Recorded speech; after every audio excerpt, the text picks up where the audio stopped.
हाथ बढ़ाओ तो छू लो आसमां, बात कद की नहीं हौसले की है। जी हाँ, इस कहावत को चरितार्थ करके दिखाया है रुद्रपुर की बेटी गरिमा नरूला ने। गरिमा जी ने यूपीएससी की परीक्षा में 39वां स्थान देश में प्राप्त कर कर न सिर्फ रुद्रपुर का, उत्तराखंड का गौरव मान सम्मान बढ़ाया है। ये भी बहुत संयोग की बात है कि गरिमा नरूला जी उत्तराखंड में टॉप करने वाली पहली अभ्यर्थी हैं यूपीएससी के एग्जाम में। हमारे साथ मौजूद हैं और पिछले 2 दिन से जब ये परिणाम आया है तो लोगों का बधाई देने का तांता लगा हुआ है। इसलिए बहुत संक्षिप्त बात करेंगे। माननीय महामहिम राज्यपाल जी से भी अभी मुलाकात करके पंतनगर में आप लौटी हैं। कुमाऊं कमिश्नर दीपक रावत जी भी पहुंचे थे और तमाम सारे दिग्गज सामाजिक, राजनीतिक, धार्मिक संस्थाओं के कार्यकर्ता, पदाधिकारी और आम जनता के लोग गरिमा जी को बधाई देने के लिए उनके आवास पर पहुंच रहे हैं। गरिमा जी हमारे साथ मौजूद हैं। बधाइयों का सिलसिला जारी है। अनसुनी आवाज की ओर से भी आपको ढेर सारी शुभकामनाएं हैं। हम कुछ अलग हटकर आपसे बातचीत करना चाहेंगे, खास तौर पर यूथ के लिए।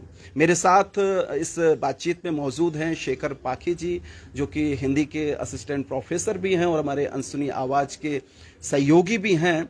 हम बातचीत की शुरुआत ये करेंगे कि तैयारी आपकी किस तरीके से रही, क्या कोशिशें रहीं, क्योंकि ये कहा जा रहा है कि पहली बार में, पहली कोशिश में आपने टॉप किया है उत्तराखंड का और यूपीएससी की एग्जाम में देश में 39वां स्थान पाया है। जी नमस्कार सर। सर ये मेरा, जैसे कि आपने बोला, पहला अटेम्प्ट था और हाँ, मेरी 39th रैंक आई है।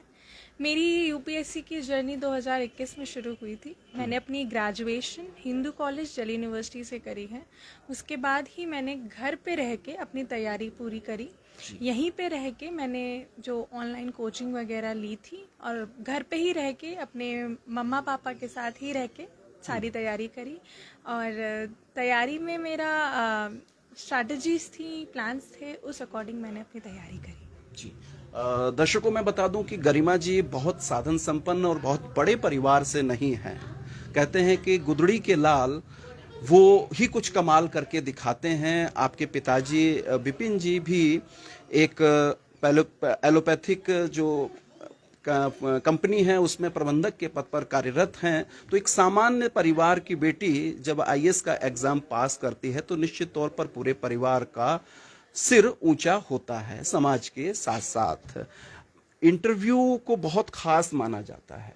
जो 3 हिस्सों में पूरा एग्जाम होता है, इंटरव्यू को लेकर आप कितना कॉन्शियस थे? क्योंकि मैं रिटर्न एग्जाम और दूसरी चीजों पर नहीं जाऊंगा, मैं सीधे सीधे इंटरव्यू पे आ रहा हूं, क्योंकि इंटरव्यू के हव्वे से लोग बाहर नहीं निकल पाते हैं, उसके डर से बाहर नहीं निकल पाते हैं और आप पहले ही प्रयास में इंटरव्यू को भी अच्छे से फेस कर पाए। जी सर, इंटरव्यू बहुत इम्पोर्टेंट स्टेज है। वैसे तो तीनों ही बहुत इम्पोर्टेंट स्टेज हैं, मेंस हो, प्रीलिम्स हो, इंटरव्यू हो। हाँ, मेरे को काफ़ी डर था इंटरव्यू का। बहुत डरी हुई थी कि क्या होगा, बट मेरे परिवार वाले, मेरे फ्रेंड्स, मेरे मेंटोर्स, मेरे गाइड जो भी थे, उन्होंने मेरे को हमेशा मोटिवेट किया कि डरना नहीं है, ये इसको लाइटली तो नहीं, मतलब कि बहुत कॉन्शियस ना होके इजी टू गो करना है और थोड़ा प्रिपेयर करना है। जो भी करंट अफेयर्स होते हैं, जो भी बेसिक नॉलेज होती है, अपने बारे में सारा प्रिपेयर करना है। तो उस बेसिस पे मैंने तैयारी करके इंटरव्यू दिया। तो हाँ, मेरे को डर था, बट जब इंटरव्यू दे दिया तो फिर तो दे दिया। फिर वहाँ से निकल के एक बहुत ही अलग क्या उम्मीद लगी थी आपको इंटरव्यू देते वक्त? आप खुद बता रहे हैं कि डर रही थी और जब उसको फेस किया आपने अच्छे से, उसके बाद क्या सुकून महसूस हुआ? कैसा लगा कि आप पास हो ही जाएंगे और 39 नंबर भी आ जाएंगे? सर, पहले डरी हुई थी बहुत, लेकिन जब यूपीएससी में गई तो एक अलग ही वहाँ का माहौल था, एक अलग ही इन्वायरमेंट होता है वहाँ का। हर बच्चा अपनी मेहनत से वहाँ पहुँचा होता है। तो वहाँ का इंटरव्यू एक बहुत डिफरेंट, एक बहुत यूनिक एक्सपीरियंस है। और मैं तो सिर्फ वहाँ से बाहर निकल के सिर्फ इतना ग्रेटफुल थी कि मुझे यहाँ तक आने का मौका मिला। निश्चित तौर पर हम जब आपसे आने वाले दिनों में लंबी बातचीत करेंगे तो उस पूरे इंटरव्यू को हम दर्शकों तक, खास तौर पर यूथ तक ले जाने की बात करेंगे। फिलहाल मैं सिर्फ इतना जानना चाहूंगा कि क्या कोई पहला सवाल आपको याद है ऐसा जो इंटरव्यू में आपसे किया गया था इंट्रोडक्शन के बाद? जी सर मेरे से इंट्रोडक्शन के बाद सबसे पहला सवाल पूछा गया था, ब्लैक लाइव्स मैटर क्या होता है, क्या आपको उसके बारे में पता है? तो हाँ, मुझे पता था। अमेरिका में हुआ था तो मैंने उसका जवाब दिया। उन्होंने फिर उसी बातचीत को आगे बढ़ाया और फिर डिफरेंट क्वेश्चंस। जी शेखर, मेरा सवाल ये है कि रुद्रपुर जैसे कस्बे में जहाँ पे साधन संपन्न लोग भी हैं और बहुत मीडियम क्लास भी हैं तब हैं, यहाँ उम्र बच्चे जो चाहते हैं कि हम डॉक्टर बन जाएं, इंजीनियर बन जाएं, या आजकल जो मैं रुझान देख रहा हूँ रुद्रपुर में बेसिकली एमबीए की बच्चे तैयारी करना चाहते हैं कि हम मैनेजमेंट में चले जाएं, इन सब माहौल से निकल के आईएएस और यूपीएससी को चूज करना, इसके बारे में बताइए क्योंकि यूथ देखेगा और उसको ये सवाल जवाब चाहिए, शायद कुछ बदलाव आएगा। और आप खुद भी चूंकि बीटेक की हुई है, हमको ये जानकारी हुई। सर मैंने बीए करी। अच्छा, बीए किया है, ओके। बीए ऑनर्स कर रखा है मैंने इंग्लिश लिटरेचर से। सर देखिए, हर बच्चे की अपनी एक ख्वाहिश होती है, किसी को डॉक्टर बनना है तो किसी को इंजीनियर, किसी को एमबीए। मेरा थोड़ा बचपन से ही था कि मुझे सिविल सर्विसेज में जाना है, क्योंकि मुझे सोसाइटी के लिए कुछ करना था। मेरे को मन था कि मैं ग्राउंड लेवल तक वर्क करूं, बेसिकली ज़्यादा से ज़्यादा लोगों पे इम्पैक्ट ला सकूं, ज़्यादा से ज़्यादा सोसाइटी को सर्व कर सकूं। तो इसी मोटिव के थ्रू ही मैंने आगे बढ़ती चली गई और यहीं तक पहुंची।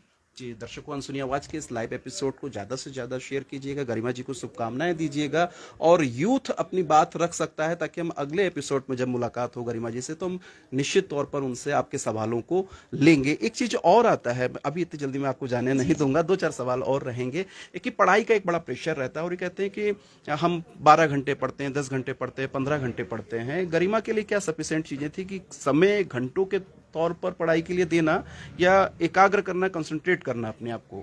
सर मेरी प्रायोरिटी हमेशा से क्वालिटी और कंसंट्रेशन रही है। मैंने कभी घंटों का ध्यान नहीं दिया। मेरे को नहीं लगता कि मैंने कभी 12-14 घंटे पढ़ा होगा। नॉर्मल पढ़ा, जितना ज़रूरी था उसको बहुत ध्यान से पढ़ा, उसी को बार बार रिवाइज करा।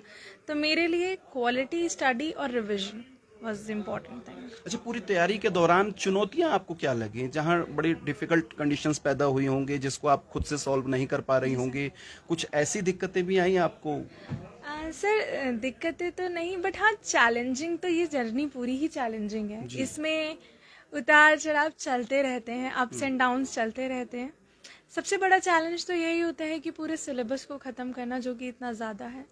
तो मैं तो यही कहूँगी स्ट्रैटेजिकली चीज़ें करी जाएं तो हो जाएगा। आसान तो नहीं कहूँगी, बहुत महत्वपूर्ण। और मैं तो ये सबको बोलूँगी कि इस जर्नी को एंजॉय करें और एंजॉय करते पढ़ें, क्योंकि आसान नहीं है लेकिन मुश्किल भी नहीं। लेकिन यूथ तो घबरा रहा है, यूथ आजकल नहीं जाता सिविल सर्विसेज की ओर। जो पहले रुझान होता था आजकल वो नहीं है। एक तरीके से लोग टूट रहे हैं और जो एक पूरा माहौल भी है, डिप्रेशन का माहौल है यूथ के अंदर, बहुत सारी अलग अलग चीजें भी हैं। तो उन सारी चीजों के बीच में अपने आप को कैसे स्टेबल कर सकता है स्टूडेंट्स? सर मेरा सजेशन ये है कि पॉजिटिव रहें, बिल्कुल पॉजिटिविटी मेंटेन रखें, पेशेंस रखें, क्योंकि जर्नी लंबी है। देखिए, फेलियर्स और सक्सेसेस तो मिलते रहेंगे, तो उनको एक्सेप्ट करके आगे बढ़ना इम्पोर्टेंट है। तो मेरा यही होगा कि अपने अराउंड पॉजिटिव लोगों को रखें, माँ बाप से जुड़े रहें, फैमिली मेंबर से जुड़े रहें, क्योंकि मेरी जर्नी में मेरा फैमिली मेंबर्स का कंट्रीब्यूशन सबसे ज़्यादा है। तो मैं अपनी जर्नी से ये तो सीख गई कि फैमिली मेंबर्स का और जितने भी आपके फ्रेंड्स हैं, इवन फ्रेंड्स जो अच्छे पॉजिटिव रखें आपको, बहुत इम्पोर्टेंट है। अच्छा, अब तो आप एक सक्सेस पा चुके हैं और आईएएस बन चुके हैं, एक तरीके से ट्रेनिंग होना बाकी है। तो कहते हैं कि चीज़ें बदल जाती हैं, माइंडसेट बदल जाता है, लोगों का एटीट्यूड बदल जाता है। गरिमा के बारे में हम क्या कह सकते हैं, क्योंकि वो जिस परिवार से, जिस बैकग्राउंड से आती हैं, सब चीज़ आपने महसूस किया। और रुद्रपुर एक छोटा सा शहर है, उस शहर के बासिंदों को, लोगों को आप देख रही हैं। तो गरिमा भी क्या और आईएएस की तरह बदल जाएंगी या अपने आप को बिल्कुल डाउन टू अर्थ रखेंगी? सर मैं बहुत ग्राउंडेड इंसान हूँ, मैं बहुत डाउन टू अर्थ रहने की हमेशा से ही कोशिश और हमेशा ही रही हूँ। मेरा हमेशा से यही मोटिव रहेगा कि मैं ज़्यादा से ज़्यादा लोगों की सेवा कर सकूं, और क्योंकि मैं सिविल सर्वेंट बनने वाली हूं ऑब्वियसली, तो मैं कोशिश करूंगी कि मैं जितने ज़्यादा लोगों की हेल्प कर सकूं, जितना अपनी रिस्पॉन्सिबिलिटी निभा सकूं, मैं पूरी निभाऊंगी। बहुत सारे लोग अभी खड़े भी हैं तादाद में आपको बधाई देने के लिए। एक दो सवाल और हम लेंगे। शिखर, एक सवाल आपका। मैं ये सवाल जो रुपेश जी ने भी किया उसी से जोड़ते हुए कि आज जिस गरिमा से हम बात कर रहे हैं, जब ट्रेनिंग हो जाएगी, जब आईएएस की पोस्ट मिल जाएगी जहाँ भी आपकी होगी, उसके बाद जब हम एपिसोड कर रहे होंगे, तो क्या मैं मानूं कि हम इसी गरिमा से बात करेंगे या कुछ बदलाव होगा? सर, तब बदलाव होगा ट्रेनिंग के एक्सपीरियंस का। एक तब मैं ट्रेन होके आऊंगी तो ऑब्वियसली मैं, और मेरे को लोग जानकार होंगे कि कब Confidence किस और चीज को बढ़ेगा। क्या जरूरत है, किस सेक्शन और सोसाइटी को कैसे उनकी मदद करनी है। तो रहूंगी मैं वही गरिमा, बस हाँ बहुत ट्रेनिंग लेके आऊंगी। जी, और जो आपकी रैंक है 39 रैंक आपकी पूरे देश भर में आई है, निश्चित तौर पर आप बहुत जल्दी ट्रेनिंग के बाद जिलाधिकारी बनेंगी, डीएम बनेंगी कहीं ना कहीं। तो कौन सा फील्ड, कौन सी चीजें आप चुनना चाहेंगे, किस क्षेत्र में जाकर आप काम करना चाहेंगी? सर, मैं सारे ही क्षेत्र में काम करना चाहूँगी। मेरा मोटिव यही रहेगा कि मैं सोसाइटी को सर्व करूँ। अब मैं उस सोसाइटी को जिस भी तरीके से सर्व कर पाऊँगी मैं वो ही करूँगी। और वुमेन एम्पावरमेंट हो गया, अंडर प्रिविलेज्ड लोग, किड्स के पढ़ाई के बारे में हो गया, एजुकेशन सेक्टर हो गया, हेल्थ सेक्टर हो गया, वुमेन सेक्टर में हर चीज़ में हेल्प करूँ। एक प्रशासनिक अधिकारी को कितना पॉलिटिकल, कितना सोशल होना चाहिए? हालांकि ये चीजें भी आपको फेस करनी है और ट्रेनिंग का पार्ट भी है, लेकिन मैं आपसे फिर भी पूछ रहा हूँ कि एक प्रशासनिक अधिकारी के तौर पर आप कहाँ अपने आप को देखते हैं कि कितना आपको सोशल होना चाहिए, कितना पॉलिटिकल होना चाहिए, कितना स्ट्रेटेजिकल होना चाहिए? सर, मैं कोशिश करूंगी कि मैं अपनी इंटेग्रिटी और ऑनेस्टी हमेशा आगे रखूं। एक बात और निकल के आती है गरिमा जी कि देश को कौन चला रहा है? ब्यूरोक्रेट्स चला रहे हैं, कॉर्पोरेट्स चला रहे हैं, पॉलिटिशियंस चला रहे हैं, और एक धारणा ये भी रहती है कि आम लोग चला रहे हैं। गरिमा क्या मानती हैं अभी कि इस देश को कौन चला रहा है? सर, हम डेमोक्रेसी में हैं तो डेमोक्रेसी चला रहे हैं सर। संविधान चला रहा है हमारा। जी, संविधान सर्वोपरि है। जी सर, छोटा सा कॉन्स्टिट्यूशन। सवाल मेरा सवाल अब तो कुछ रहा नहीं जी। शुभकामनाएं आपको बहुत, और अंत में यही कि अब जो दर्शक देख रहे हैं उसमें यूथ एक बड़ा है, उनको एक मैसेज है। मेरा मैसेज सबके लिए ये है कि जर्नी लंबी है, एंजॉय करिए, सक्सेस मिलेंगे, फेलियर्स मिलेंगे, उनको पेशेंटली हैंडल करिए, पॉजिटिव रहिए और आगे बढ़ते रहिए। शुक्रिया।